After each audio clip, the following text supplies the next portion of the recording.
వికలాంగులందరికీ ఉచిత రవాణా సౌకర్యం వెంటనే కల్పించాలి. వికలాంగులందరికీ ఉచిత రవాణా సౌకర్యం వెంటనే. ఈ రోజు భారత వికలాంగుల హక్కుల పరిరక్షణ సమితి చివ్వేముల మండల ముఖ్యుల సమావేశాన్ని ఏర్పాటు చేసుకోవడం జరిగింది. ప్రధానంగా తెలంగాణ రాష్ట్ర ముఖ్యమంత్రి రేవంత్ రెడ్డి గారిని ఒకటే మేము విజ్ఞప్తి చేస్తున్నాం.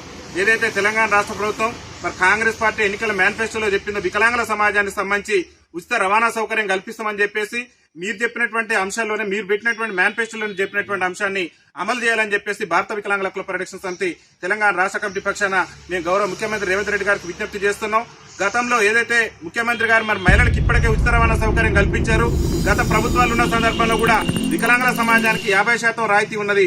ఆ 50% కూడా మేము పూర్తిగా మాఫీ చేస్తాం, వికలాంగులకు ఉచిత రవాణా సౌకర్యం కల్పిస్తామని చెప్పేసి ముఖ్యమంత్రి గారు హామీ ఇచ్చున్నారు. కాబట్టి హామీని వెంటనే అమలు చేయాలని చెప్పేసి భారత వికలాంగుల హక్కుల పరిరక్షణ సమితి తెలంగాణ రాష్ట్ర కమిటీ పక్షాన మేము విజ్ఞప్తి చేస్తున్నాం.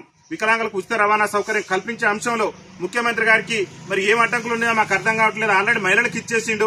అట్టడుగు నుండి దుర్భర జీవితాలు గడుపుతూ మరి సమాజంలో బతుకు జీవుడు అంటూ కాలం వెల్లదీస్తున్నటువంటి మా వికలాంగుల సమాజానికి ఉచిత రవాణా సౌకర్యం కల్పించడంలో మరి గౌరవ ముఖ్యమంత్రి రేవంత్ రెడ్డి గారు ప్రభుత్వానికి ఉన్న అడ్డంకులు ఏందో స్పష్టం చేయాలి. లేకుండా మీకు ఏ అడ్డంకులు లేవు కాబట్టి తక్షణమే మా పట్ల చిత్తశుద్ధి ఉంటే, మా వికలాంగుల జాతి పట్ల మీకు గనక నిజంగా ప్రేమాభిమానాలు ఉంటే తక్షణమే వికలాంగుల సమాజానికి ఉచిత రవాణా సౌకర్యం కల్పించేందుకు చర్యలు చేపట్టాలని చెప్పేసి భారత వికలాంగుల హక్కుల పరిరక్షణ సమితి రాష్ట్ర కమిటీ పక్షాన గౌరవ ముఖ్యమంత్రి రేవంత్ రెడ్డి గారికి విజ్ఞప్తి చేస్తున్నాం. ముఖ్యమంత్రి గారు ఒకటే మేము విజ్ఞప్తి చేసేది, వికలాంగుల సమాజం అట్టడుగునున్నది, అణగారినటువంటి సమాజం.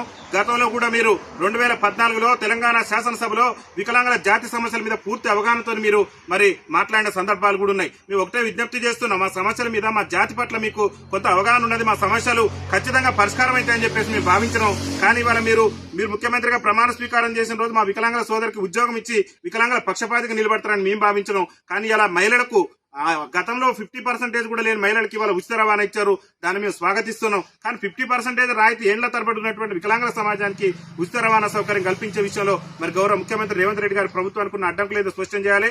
ఉచిత రవాణా సౌకర్యం కల్పించే విషయం ఈ నెల 30 లోపు మీరు ఒక స్పష్టత ఇవ్వకుంటే మాత్రం 33 జిల్లాల కలెక్టరేట్లు కూడా దిగ్బంధం చేసి పెద్ద ఎత్తున నిరసన కార్యక్రమాలకు మా భారత వికలాంగుల హక్కుల పరిరక్షణ సమితి ఆధ్వర్యంలో మా యొక్క నిరసన కార్యక్రమాలను నిర్వహించేందుకు కూడా మేము సన్నద్దమవుతున్నాం.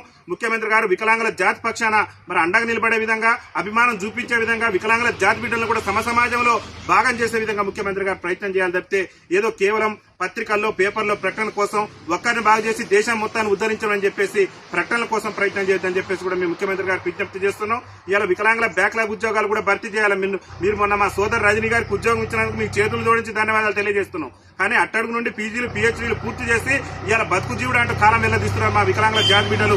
తక్షణమే తెలంగాణ రాష్ట్రంలో వికలాంగుల బ్యాక్లాగ్ ఉద్యోగాలు అన్నింటి కూడా భర్తీ చేసే విధంగా రాష్ట్ర ముఖ్యమంత్రి గారు చర్యలు చేపట్టాలని చెప్పేసి కూడా మేము సందర్భంగా గౌరవ ముఖ్యమంత్రి గారికి విజ్ఞప్తి చేస్తున్నాం. దాంతో పాటు గత ప్రభుత్వం వికలాంగులకు లోన్లు ఇస్తాం, రుణాలు ఇస్తామని చెప్పేసి మాయమాటలతోని మా దగ్గర నుంచి దరఖాస్తులు తీసుకురు. కానీ ఏ ఒక్క వికలాంగుల సోదరుడికి కూడా లోన్లు రాలేదు. కాబట్టి మరి 100% ప్రతి గ్రామంలో ఉన్నటువంటి వికలాంగుల సోదరుడికి ప్రభుత్వమే మరి ఆర్థికంగా సహకారం అందించి, వికలాంగుల రుణాల నుంచి, వికలాంగుల సంక్షేమ శాఖ నుంచి మరి తోడ్పాటును అందించి వికలాంగులకు ప్రతి ఒక్కరు కూడా అర్హత కలిగినటువంటి వికలాంగులందరికీ కూడా 2 లక్షల మేరకు ఆర్థిక సహకారాన్ని అందించి మరి ఖచ్చితంగా వాళ్ళ జీవితాల్లో మెరుగులు దిద్దేందుకు గౌరవ ముఖ్యమంత్రి గారు ప్రయత్నం చేయాలని చెప్పేసి కూడా మేము విజ్ఞప్తి చేస్తున్నాం.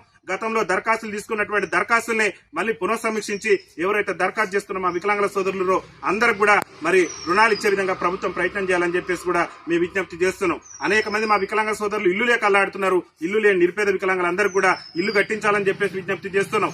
అదేవిధంగా మా వికలాంగుల ఉద్యోగస్తులు కూడా సరైనటువంటి ప్రాంతంలో ట్రాన్స్ఫర్లు ఇవ్వక వాళ్ళ అనేకమైనటువంటి ఇబ్బందులు ఎదుర్కొంటున్నారు. వాళ్ళకి వికలాంగుల ఉద్యోగస్తులకు కూడా స్పెషల్ హాలిడే ఆదివారంతో పాటు సకలాంగులతో సమానంగా పనిచేసే పరిస్థితిలో ఇలా వికలాంగుల సమాజం లేదు.